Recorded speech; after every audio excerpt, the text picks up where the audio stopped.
Well, good afternoon, everyone, and welcome. My name's Amanda Wolford, and I am joined by Brandon, Donna, and Christina. Today, we are all from Leadership and Talent Development, and we are going to be presenting on this webinar, Managing Conflict in Action.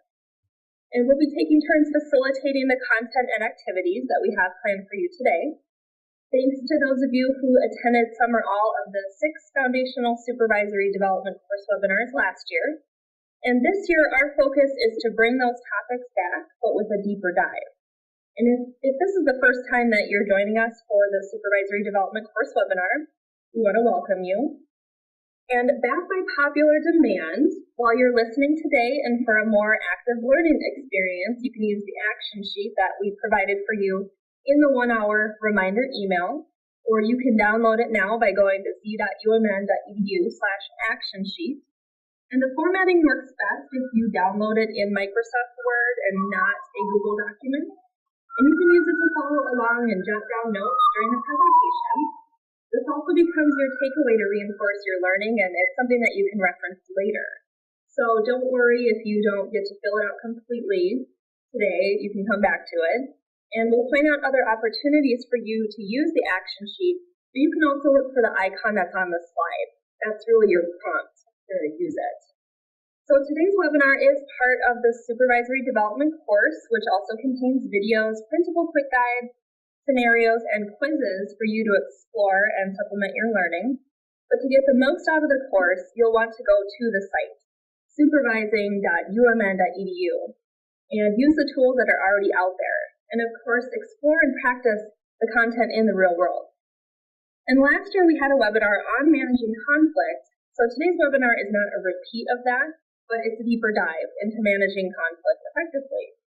We're going to focus on bringing you more examples, scenarios, and role plays to illustrate what works and what doesn't when it comes to managing conflict. We built today's presentation based on themes from last year's evaluation feedback, comments, and questions. So thank you for letting us know what was on your mind and what else you wanted to learn about. And if you didn't attend last year's webinar, that's okay.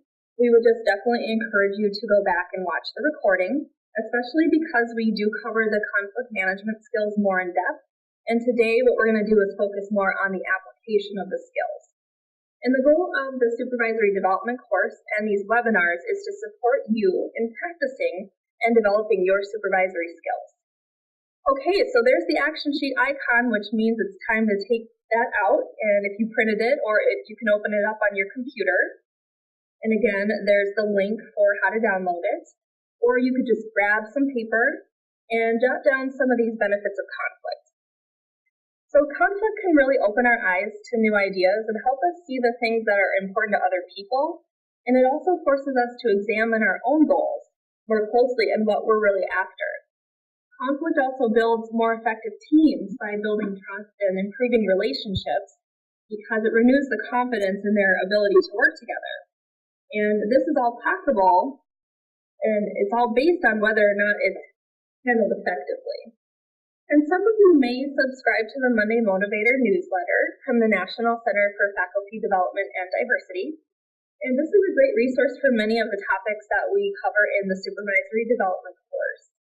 So a few weeks ago, the Monday Motivator was all about managing conflict. The email from the editor started out with this, quote, "There's a whole lot of anger in the air lately. My inbox has been overflowing with messages from angry new faculty who are sick of departmental drama, tired of student hostility, and who are so filled with anger that they can't focus on their research and writing," end quote. So the newsletter goes on to point out that many people take one of two non-productive approaches to conflict. They either fight every battle or they avoid it altogether. So on your action sheet, think about your approach. Do you fight every battle or avoid conflict altogether? And maybe it's not either or, but somewhere in the middle. And you can mark where you think you land on that spectrum. And the problem with fighting every battle is that it can quickly alienate you from everyone in your environment. The problem with avoiding conflict is that when anger is pushed down, it grows, deepens, and expands. And then this can increase the risk of publicly exploding when triggered by something minor, also known as the straw that broke the camel's back. as the saying goes. And that's also where stress-related illness can pop up, or something that becomes an energy vampire that leaves you with nothing left to give in finding a solution. So on your action sheet, jot down 1 or 2 conflicts that you're currently facing right now. They can either be at work or outside of work. We're going to have you spend a good amount of time during today's webinar coming back to them so you can keep applying what you learned today. I'll give you a few moments to do that. So again, if you don't finish reflecting today, you can come back to this anytime. So when conflicts do arise, learning how to engage in a healthy way will allow you to manage emotions, express your feelings, retain your integrity, and minimize negative consequences to your professional relationships. And there are 3 questions that you can try when you're faced with a conflict. And they are, in this particular situation, should I push back or pull back? What will I gain and what will I lose? And if I decide to push back, what's the most effective way to do so? You can answer these questions also on your action sheet now or after the webinar is done, so you have more time to reflect. Keep in mind that anger is energy, and it has to come out of your body in some way. So in other words, don't confuse pulling back with stuffing down. Pulling back simply means releasing the energy that's angry in an indirect way because the cost of overexpressing it can outweigh the benefit. And it's better to express your feelings in ways that let off emotional steam in increments. There's always a wide variety of possible responses to any conflict, and each response has a different set of costs and benefits associated with it. So those 3 questions should help you think about what steps you want to take next. And most conflicts don't fit nicely into just one type, and there's often layers. Conflict at work stems from 1 or more of the 4 common sources of conflict, which are task, or differing ideas about what work will be done, including plans, ideas, projects, or goals. Process, which is differing ideas about how to get the work done, including methods for making decisions and the steps and people involved in getting things done. Status, which is differing ideas about who is in charge or deserves credit for the work. A relationship, which is interpersonal conflict involving anger and hurt feelings. So knowing what the real issues are that are creating conflict and disagreement can help you figure out how to address them correctly and identify possible solutions more quickly. For more information, we have a quick guide to the conflict sources as part of the Supervisory Development course. As a supervisor, many of the conflicts you have to deal with involve members of your team or department and may not directly involve you. In these cases, your job may be to provide feedback and coaching to others so that they can learn and apply these skills themselves. So back to your 1 to 2 conflict examples that you wrote down. Now on page 2 of the action sheet, go ahead and select which sources of conflict you think apply. And I'll give you a few moments to do that, and again, you can always come back later. All right, so the majority of this webinar is going to be spent on conflict management skills. So whether you've decided to push or pull back when it comes to dealing with conflict, knowing how to use conflict management skills effectively will set you up for the best outcome. Managing conflict comes down to 4 phases, and they're knowing when to get involved, managing emotions, building trust, and seeking solutions. And each of those phases has 2 key skills that can be developed and improved with practice. And ultimately, getting better at these skills will raise your overall confidence as a supervisor. And there's a lot of overlap with conflict management skills and supervisory competency. So we created this image to illustrate that. And this is a lot to take in, but the point is this: getting better at managing conflict begins with an honest assessment of the skills that we're good at and the skills we need to focus on improving. The supervisory competencies don't fit as neatly as the skills, but this is a good entry point to helping you understand what you can do to master a phase of managing conflict and ultimately be a better supervisor. And on your action sheet, you can circle which of the skills you would consider your strengths and which ones might need development. So for example, if you're someone who gets defensive when you receive feedback that you don't like, this might make it more difficult for you to manage emotions during a conflict situation. So a good development focus might be getting more comfortable receiving difficult feedback, which is part of the learns and adapts competency. Or if you aren't always good at helping others understand how their work is connected to broader goals, you may find it difficult to build trust. A good development focus might be taking the time to determine what the common goals are with others as a way to build that trust. And that's part of the motivates and inspires others competency. And at the end of today's webinar, we will point you to a conflict skills self-assessment so you can think about areas that you'd like to improve. But first, we're going to demonstrate the use of these skills and competencies through some examples. And to demonstrate, we're going to visit a fictional and dysfunctional department that's based on true stories. We have Unit 1 and 2 department leaders, Jody and Josh, and they have their own direct reports, as you can see here. So you can use your action sheet to take notes on page 3 and listen closely because we've embedded some of these conflict skills and we'll be asking you a few poll questions as we go. And specifically, you'll want to make note of the characters, Jody and Josh, and their behaviors and reactions. So Christina is our narrator and she will set up the first role play. So Jody and Josh are supervisors in Unit 1. Recently, the departments were asked to jointly manage a major data project that is highly visible across the university. During a planning meeting, it was decided that Jody will lead the project. The project team will be her team, along with 2 of Josh's direct reports, May and June, who will temporarily report to Jody. At a recent project meeting, June didn't show up. After the meeting, Jody swings by Josh's office to ask for June's whereabouts. So let's listen to the conversation. Hey Josh, we had a project meeting today and June wasn't there. Where is she? She's unavailable for the next few weeks. I told you about that a couple days ago. No, you didn't. Is everything okay? Is she sick? She's fine. A request came in to continue some work we did last year with Unit 2. They were interested in exploring some new research funding options to possibly apply for in the future. It's nothing too major, but I thought it would be a good opportunity for June since she worked on it before. I told her she could work from home for the next few weeks to really focus on it. Nothing too major? You pulled her off the data project to work on this small potatoes project? That is so stupid. Whoa, you don't have to get so mad about it. It's important that we support requests like this when they come in. You know that. This is unbelievable. We agreed as a leadership team that June would work on the major data project. We need her to support to meet the project goals on time.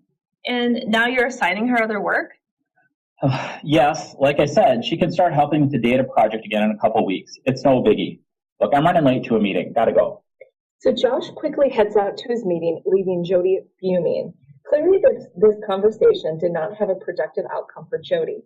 From her perspective, Josh already agreed that June would be assigned to work on the major data project.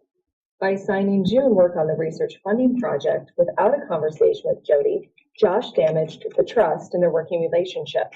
When Jody found out, she was rightfully upset. However, using an angry tone only escalated the conflict, causing Josh to act defensively.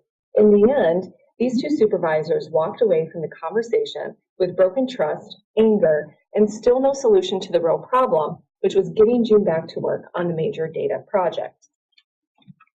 So let's pause for a moment to consider what is the source of conflict between Josh and Jody. So on the screen there's 4 options. A is task, which is differing ideas about what work will be done. B, process, or differing ideas about how to get the work done. C, status, differing ideas about who is in charge or deserves credit for the work. And D, relationship, interpersonal conflict involving anger and hurt feelings. So go ahead and select all that apply. We'll circle back to this momentarily, but first, let's unpack what's going on here with Josh and Jody and consider conflict skills that should have been used to have a more productive outcome. And Brandon is going to describe these skills. So first, it's valuable to consider Josh and Jody's perspectives. Reflecting on the whys of someone's behavior can help guide the conflict management skills used to diffuse it. The dynamics between Josh and Jody are common ones. Most of the time, everyone is trying to get their work done and meet their supervisor's expectations. As a result, disagreement bubbles up and conflict that's unaddressed quickly spirals. So it's not bad apples or bad intentions creating conflict, but rather not wanting to address disagreement and are lacking the skills to do so. The first skill we're going to talk about is managing emotions. This means staying calm and helping others keep their anger and frustration in check. This doesn't mean you won't experience those emotions. You will. It's normal when dealing with conflict to feel angry, anxious, or frustrated. In fact, even minor disagreements can trigger strong feelings sometimes. That's normal. However, reacting out of anger and frustration is not likely to resolve anything. Instead, managing these feelings allows you to focus on the situation in a more productive way and to avoid doing and saying things that will make the conflict worse. Also, emotions are contagious, especially those of a supervisor. If you act out of anger or frustration, the people on your team are likely to follow your example and do the same thing, which will further escalate the situation. So as a supervisor, when you are able to stay calm and rational, the people on your team will too. Now, we all react a bit differently to conflict. So think about when you're dealing with a conflict situation, what are the typical emotions that come up for you? Take a minute and think about that and write your thoughts down on your action sheet. Getting back to Jody, although she may have had a good reason to be angry with Josh, she expressed that anger by saying, "That is so stupid," which escalated the situation. Instead, practicing a delayed response would have helped Jody to focus the conversation on addressing the situation more productively. Here's some tips on how to do that. A simple but powerful technique is to pause before responding to something that has provoked you. This technique can be especially helpful when a conflict catches you by surprise. In the role play, Jody was surprised that Josh reassigned June to another project. This would have been a perfect time to pause, take a deep breath, and consider the best way to respond.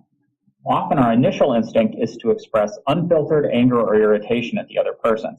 However, taking a deep breath gives us a moment to consider the most productive thing to say. It is also important to know that people differ in how quickly they get angry, how intense those feelings are, and how long those feelings last. So if you're someone whose emotions can come on quickly and be quite intense, then you'll want to have a plan for keeping this technique at the ready. The goal of managing your emotions is to pause so your emotions can subside and then respond objectively. For example, by stating your observation of the behavior you're reacting to, describing how it's making you feel, and then clearly describing what you need. In the role play, by reacting immediately, Jody focused on venting her frustration at Josh instead of discussing why this situation was problematic for her and what she needed. To apply this for yourself, on page 3 of your action sheet, there's a space to think about the 1 to 2 examples of conflict you're facing and write down your observations of the behavior you're reacting to. Describe how it's making you feel and explain your needs and what you want. Feel free to do that now as we're going through this webinar, or you can do that after the webinar. Back to the role play. It's not surprising that Jody is upset since Josh didn't tell her he was reassigning June, which raises some big concerns for Jody that Josh has not acknowledged or addressed. Once he realized that Jody is upset at what he has done, the most productive way forward would be for Josh to build back some trust with Jody through reflective listening. Reflective listening starts with using open-ended questions rather than closed questions. Closed questions are answered with just a word or two, usually yes or no, and don't give the other person the chance to explain their thoughts. Closed questions shut down discussion and convey that you aren't interested in hearing more. For example, when Jody said, "You're assigning June other work," Josh responded, "Yep, gotta go." Open-ended questions, however, give the person the chance to share more information. For example, instead of the rhetorical question, "You're assigning June other work," Jody could have asked, "How did you come to this decision without talking to me first?" This communicates that she is interested in understanding Josh's point of view. Or Josh could have said, "I didn't expect this to upset you so much. What are your concerns here?" This would let Jody know that he wants to know more about her concerns. There's a simple exercise you can do to get better at reflective listening. Over the next week, notice when you ask closed questions, questions answered with a yes or no. Practice turning them into open-ended questions. If you do this, you'll find that you have much more helpful and informative conversations. You might even resolve a conflict or two before they become big issues. The second step in reflective listening is to say back to the other person what you hear them saying in your own words, and then give them the chance to clarify what they mean. If they don't agree you've gotten it right, then ask them to help you get it right. Remember, they are the expert in what they are trying to say. A common trap here is getting hung up on trying to pick apart or analyze the other person's words. You'll know you're doing this when you find yourself telling them what they are trying to say. In our role play, both Josh and Jody could start to repair the trust between them through reflective listening. This is often the most effective skill to use when you want to diffuse a tense situation, because it shows the other person that you want to hear and understand them. Another important part of reflective listening is showing empathy, even if you don't agree with the other person's perspective. For example, in our role play, Josh could have responded to Jody's frustration by saying, "I can see that you're frustrated about June getting moved. I guess I would feel the same way in your position. Let's see if we can come up with a solution to get both of our needs met." Showing empathy almost always diffuses anger and frustration. A few final tips about reflective listening. Be sure not to interrupt the other person or start sharing your own views until you have shown that you understand what they are saying. Also, avoid giving advice, changing the subject, or judging what the other person is saying. For some of us, it's hard to just focus on listening and understanding because we want to jump in with our own views and our own opinions. Don't. The other person will not feel heard or understood if you do that. In our role play, neither Josh nor Jody did much listening. If either one of them is going to resolve this conflict, they will need to focus on listening to each other and understanding each other's perspectives. So as you try these techniques to help you manage conflict, don't forget to consider the source of the conflict, because this will help you identify the problem you're trying to solve. So turning back to the role play, let's talk about the source of Josh and Jody's conflict. And Christina's going to talk about that now. Okay, so back to the poll question, we asked previously what was the source of conflict between Josh and Jody? A, the task or the what, B, the process, the how, C, the status or the who, or D, the relationship or that interpersonal conflict involving the anger and the hurt feelings. So it looks like, thank you for those that answered. It looks like relationship kind of inched out the task and process, or I guess process two, got some votes as well. So multiple things are going on here, and it may seem initially like a relationship conflict in the way that Jody and Josh interacted, but below the surface, it's actually a process conflict. So great job for picking up on that for those of you that did. The process is the differing ideas about how to get the work done, which includes the decisions and the steps and the people involved in getting things done, which definitely relates to June being reassigned to another project and the conflict it caused for Jody and Josh.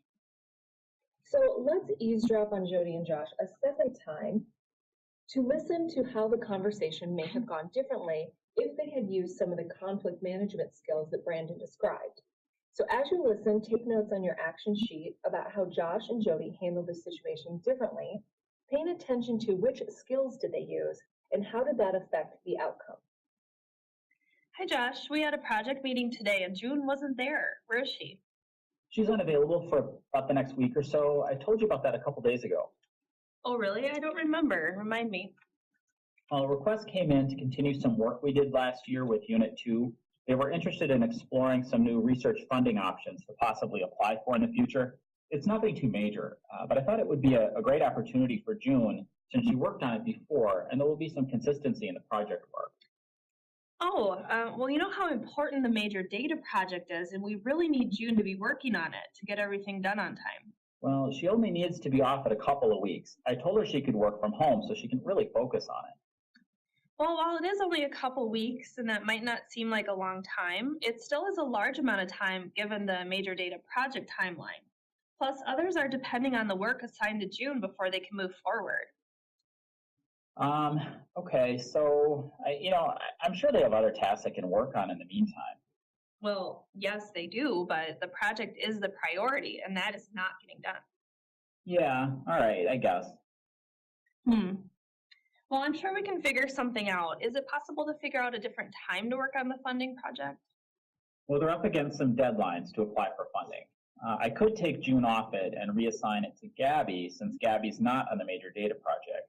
Oh, that would be great. However, since June has previous knowledge of the project, would it work for her to spend a couple hours over the next week to transition the project to Gabby? Yes, that should work, and then keep both projects on time. So I'm really glad that I stopped by to figure this out.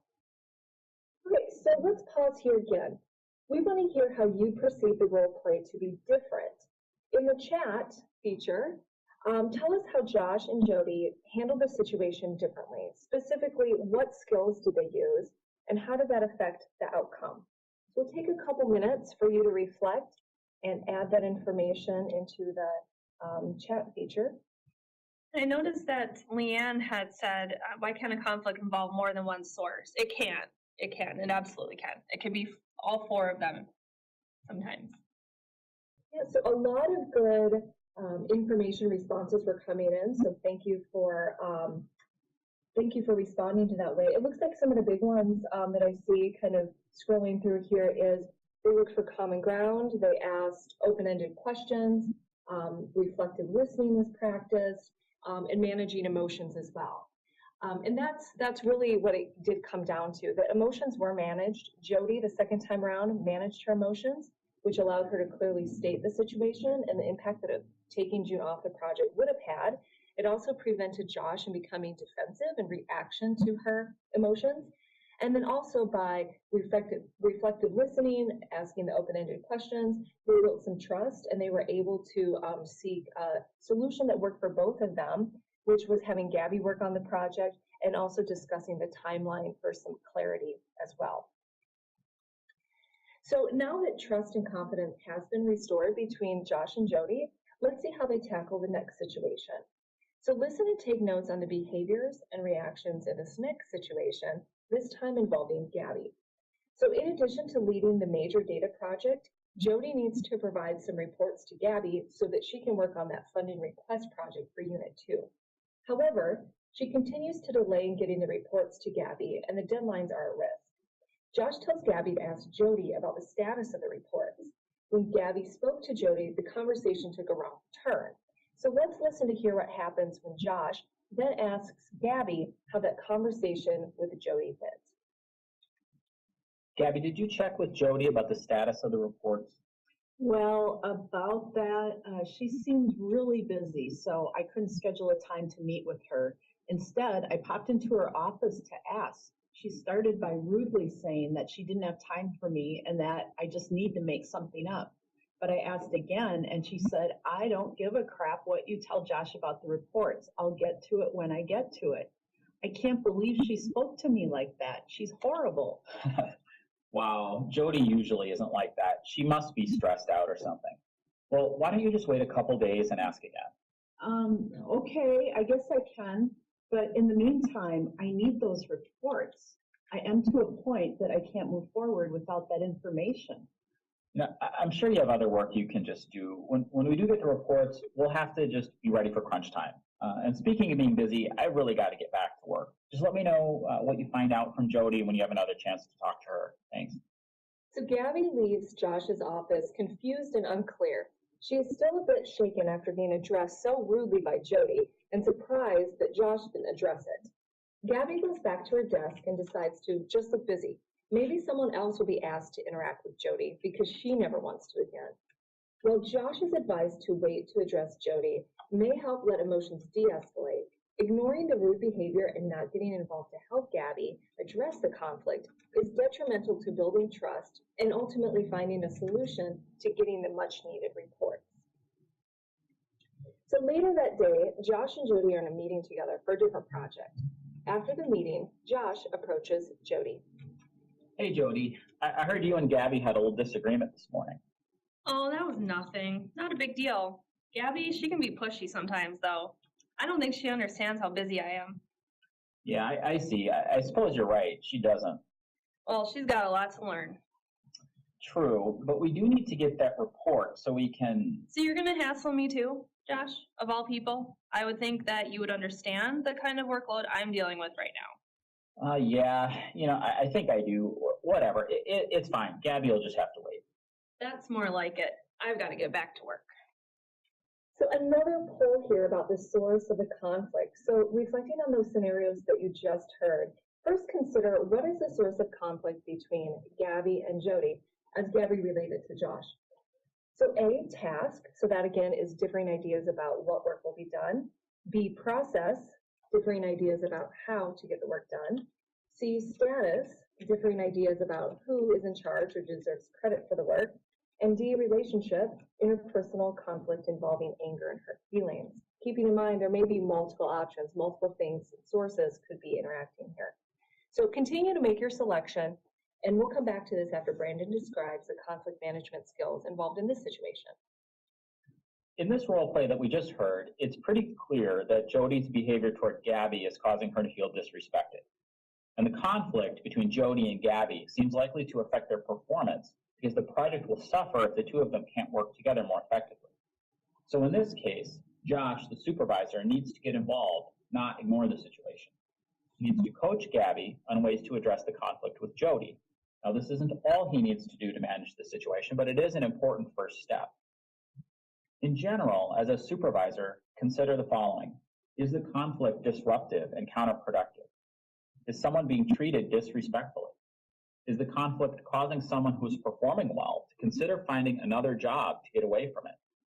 If the answer to any of these questions is yes, then the situation may get much worse if you don't get involved. So back to our role play. As a supervisor, Josh not only needs to get involved so Gabby gets the data she needs to do her job, but he also needs to give Jody feedback about her disrespectful behavior toward Gabby. So there are two issues here for Josh to address. When considering when and how to get involved in a conflict or disagreement, spend time assessing the situation and considering the individual issues. This will help you figure out the best way to take action. On the top of page 5 of your action sheet, think about the 1 to 2 conflicts you're dealing with right now and consider whether you might need to get involved if you aren't already. In our role play, Jody's rude treatment of Gabby has reduced trust all around. Gabby certainly isn't going to trust Jody to treat her respectfully or to be a helpful colleague in getting the work done. And Josh, as Gabby's supervisor, isn't going to trust Jody either. Also, Josh's inaction is likely to reduce trust between him and Gabby as well.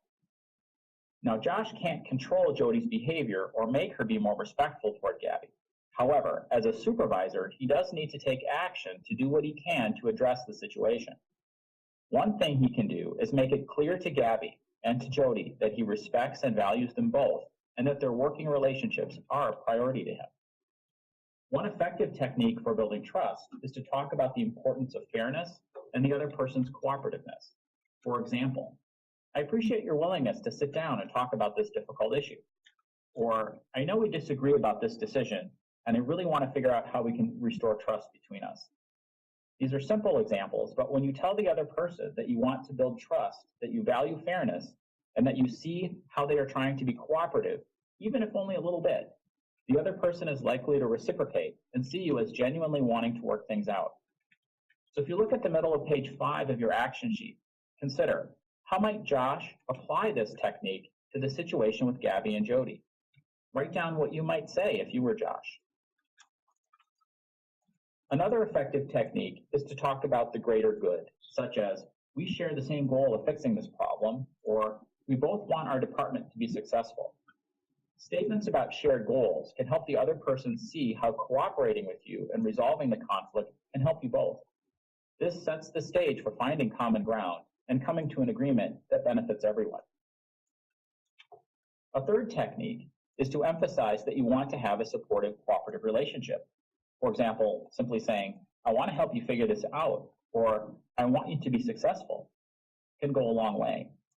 In the role play situation, a good starting point for Josh would be to talk about the importance of cooperation to the success of the work. He could discuss their shared goals, and he could emphasize that he wants to be supportive to both Gabby and Jody. This would reassure Gabby that he supports her in dealing with this very difficult situation, and would make it clear to Jody that he won't just ignore these issues. If you look at the bottom of page 5 in your action sheet, consider, how might you apply some of the building trust techniques we've just reviewed to your current conflict situations? So once Josh lets Gabby and Jody know that he is committed to addressing this situation in a productive and supportive way, he can move on to seeking a solution. Now here's a tip. You can tell when someone sees disagreement as a competition. They won't want to share information with you. They won't try to understand what you want. They will make a big deal out of differences in your goals, and they will minimize what you have in common. If you experience any of these things, It is important to shift the discussion to common goals and ways in which everyone will benefit from finding a solution. As in most disagreements, the situation in the role play is not a win-lose situation. There is plenty of room for cooperation and agreement if they can better understand each other's interests and priorities. Now, there are a set of specific skills that will help you identify win-win solutions. Before looking for solutions, begin by defining the problem in a way that is mutually acceptable. Ask questions and share information about how each person sees the problem, the goals, and obstacles to reaching the goals. For example, what do you see as the real issue here? What do you think is getting in the way of solving this problem?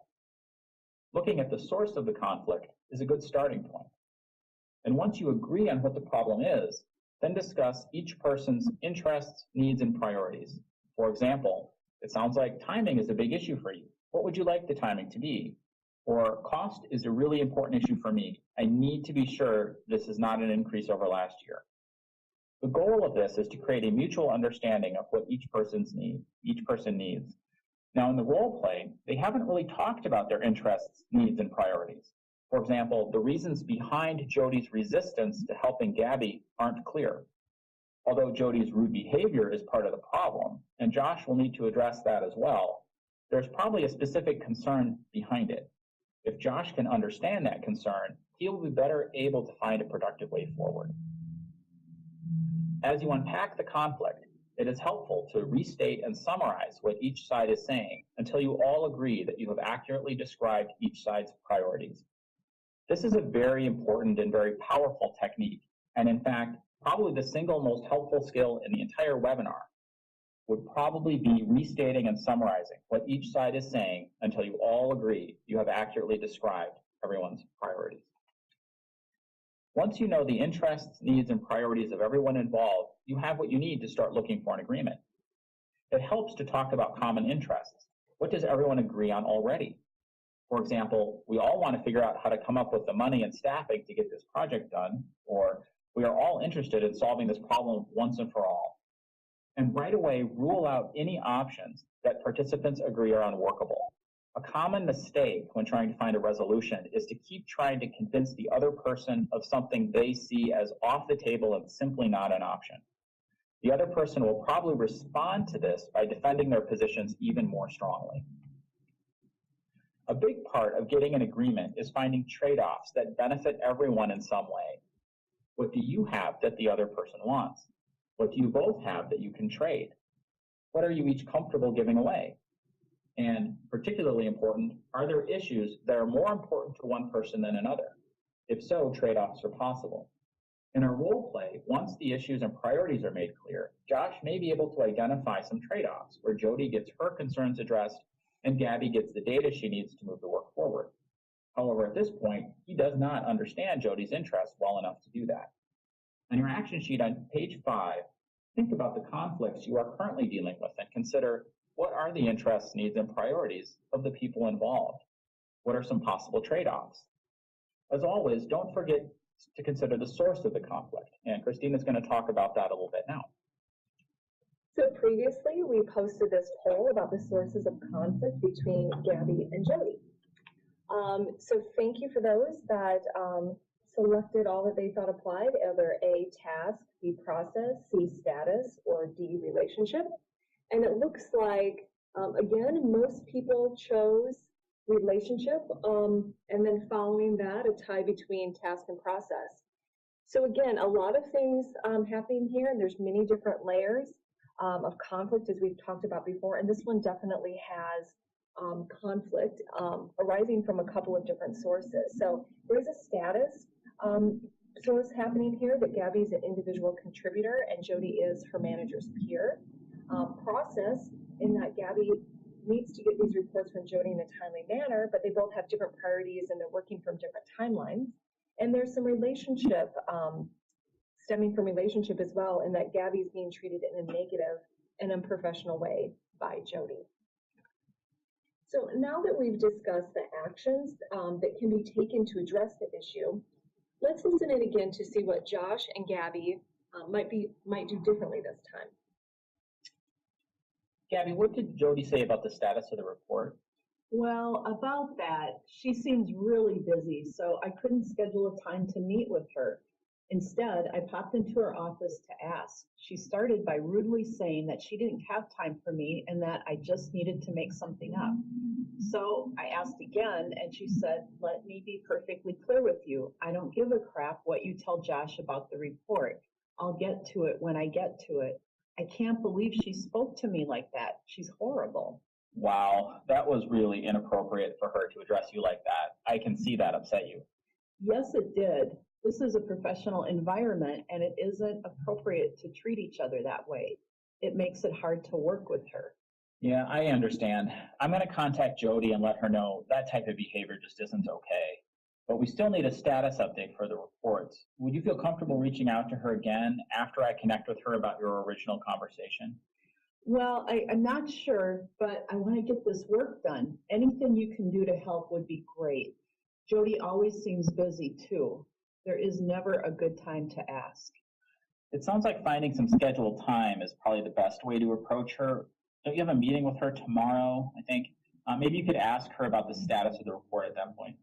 Yeah, I think I could do that. And in the meantime, I'll contact her about the way she addressed you and let me know how the meeting with her goes. Anything else? No, thanks for the help. Right, so now let's see what happened between Josh and Jody later that day as they do it over again, this time utilizing some of the conflict management skills. Hi, Jody. I heard that you and Gabby had a little disagreement this morning. Oh, that was nothing. No big deal. Gabby, she can be pushy sometimes. I don't think she understands how busy I am. I see. I suppose you're right. She doesn't. But I know that you've got a lot on your plate right now, and I think Gabby can be helpful in getting this project moving more quickly. We all want this project to succeed, and she has time to work on it. She just needs so much help, and she doesn't know the reports like I do. It's just easier if I do it myself. It sounds like you need to get some things off your plate. I'm only trying to be helpful. Gabby is really smart and can get this done. If you could just spend a little time with her this week, she can take it from here.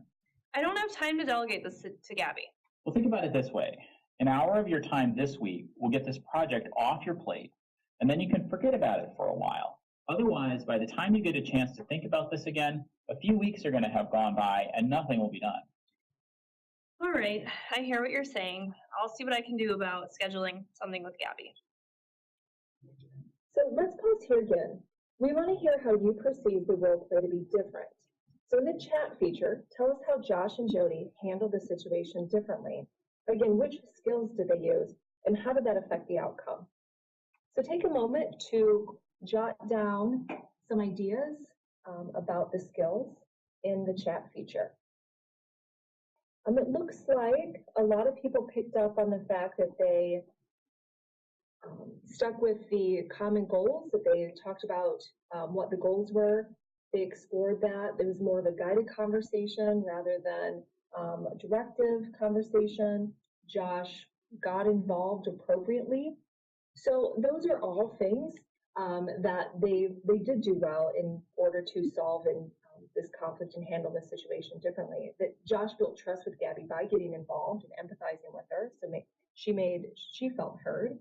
Josh suggested a few solutions to Gabby that she felt confident doing, and also it might be more appropriate for Josh to deal directly with Jody than Gabby because that's his peer. So a lot was going on in this situation. Mainly there was some difficulty in getting the data, but in addition to that, there was also some disrespect in the initial interaction. So when managing a conflict, it is better to focus on one thing at a time. Otherwise, people might get defensive, and then the message gets lost in the details in the story. So in this situation, Josh's job isn't quite done yet. The process piece was addressed, so they got that handled. But he will also need to circle back separately to address Jody's disrespectful behavior toward Gabby. So we have a final scenario here. So I'm going to turn it over to Donna to guide the way. Thanks, Christina. Hi, everyone. The situation I'm going to describe is based on a real-life scenario that I consulted on some number of years ago, but I've changed the particulars, identifying features, time frame, etc., so it's not attributed to any individual or unit. You'll also want to listen closely to this scenario because we'll have a poll for you to determine next steps. You can take notes on your action sheet. So here's the situation.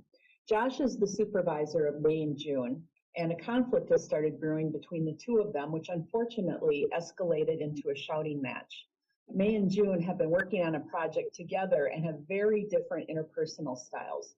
June is extroverted, demanding, and very competitive. Josh has observed that her behavior in team meetings can be intimidating and abrasive, although June's clients give her very high marks. May is quieter, more reserved, and tends not to speak up in team meetings because, as she has disclosed to Josh, June overwhelms her. Josh believes May is as effective as June, but just has a different way of communicating. Josh believes he should have seen the shouting match coming. When June's behavior in meetings is more assertive and direct, May's response is to withdraw and become silent. June has questioned May's competence publicly, as well as her approach to getting her work done.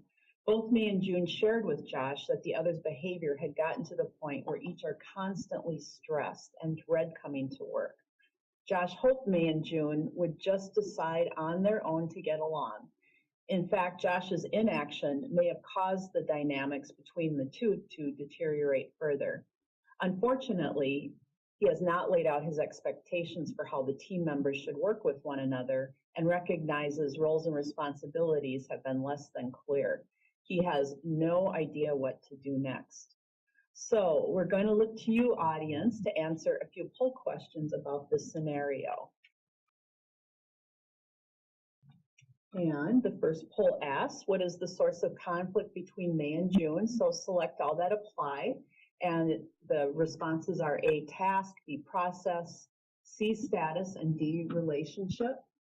And then the second poll asks, which conflict management skills would be most useful in this information? A, knowing when to get involved, B, managing emotions, C, building trust, or D, seeking solutions. And it looks like you're starting to answer the questions, but again, the main points are we have two high-performing employees, June and May. June's style is observed to be demanding, competitive, kind of abrasive. May is quiet, reserved, and withdrawing. And the emotions have escalated into a conflict between the two of them. Their supervisor, Josh, is conflict avoidant, as we saw in the scenario with Gabby and Jody. And he's not clear on expectations and responsibilities. He doesn't know what to do with May and June's conflict. So let's go through and see what we have here. So it looks like for the source of conflict, most people are thinking it's probably a relationship conflict that we're looking at. And we're pretty evenly distributed amongst what conflict management skills should be used.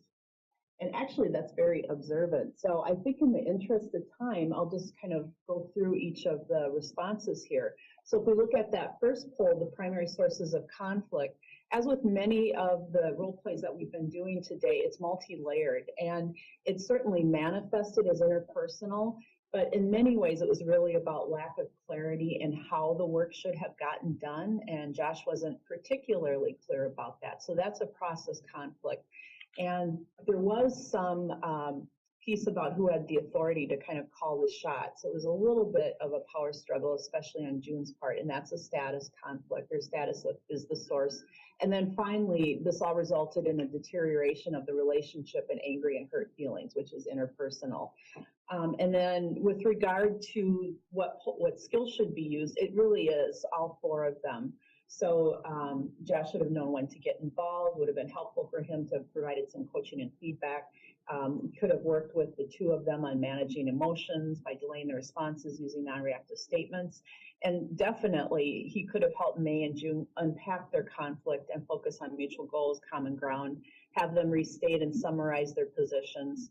And finally, he could have helped them to build trust when things started to deteriorate between the two of them.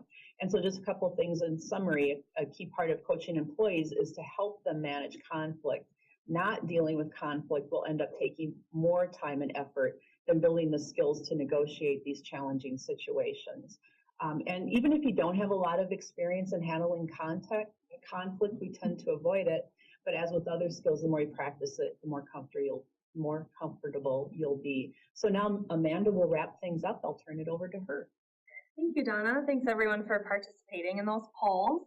So the conflict management skills that we just reviewed will serve you well in dealing with the conflicts that you face in your day-to-day work. And keep in mind that as a supervisor, you will also be coaching others in how to use these skills. And as Donna was saying, the more comfortable you are using them and the more experience that you have, the better able you'll be to coach others in managing conflict. And we do have some additional feedback and coaching skill content in Module 1 of the Supervisory Development course. And earlier we did ask you to briefly identify what your strengths might be and your development needs when it comes to managing conflict. And if you're not really sure where to start, as mentioned before, there's an interactive self-assessment that can help you evaluate your behaviors and development needs. And when you take the assessment, the scores will help you increase your self-awareness and focus on the areas that you want to improve. And you can find the assessment and a full list of the competencies by visiting the Z-links on the slide.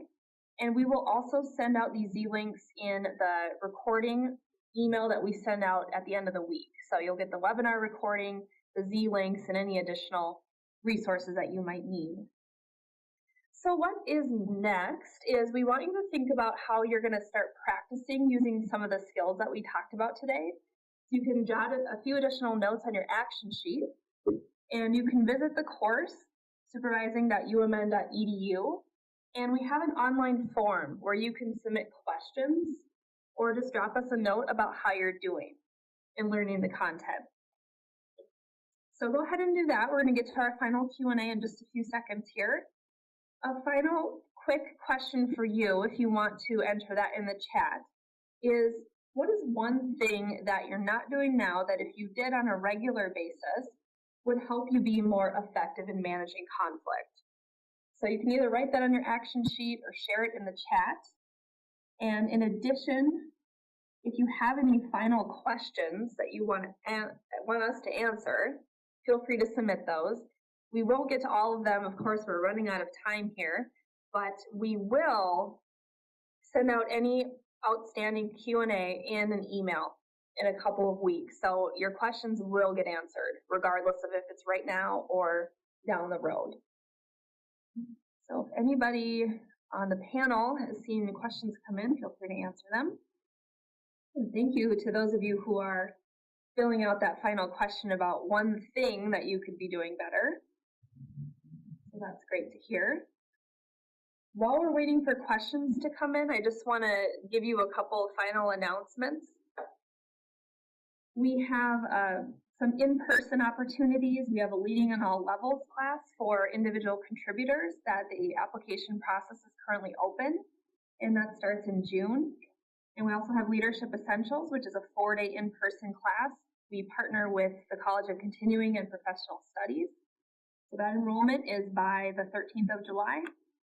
Hard to believe that summer is just around the corner, but if you're interested in these programs, please feel free to sign up. And we have another supervisory development webinar, which is called Building Resilient Teams. So it's a combination of last year's Leading Teams webinar, but with a lens on resilience. It should be really good. We won't have any early registration available for you because of the transition from ULearn to the Training Hub, but we will send an email to you around June 12th for registration on that webinar. So, panel, any other questions coming in? Okay. Well, as we mentioned before, we're here for you. If you do have some follow-up questions, go to the Supervisory Development site and enter in questions. I think that's all the time that we have for today. So thank you, everyone, and have a wonderful rest of your week.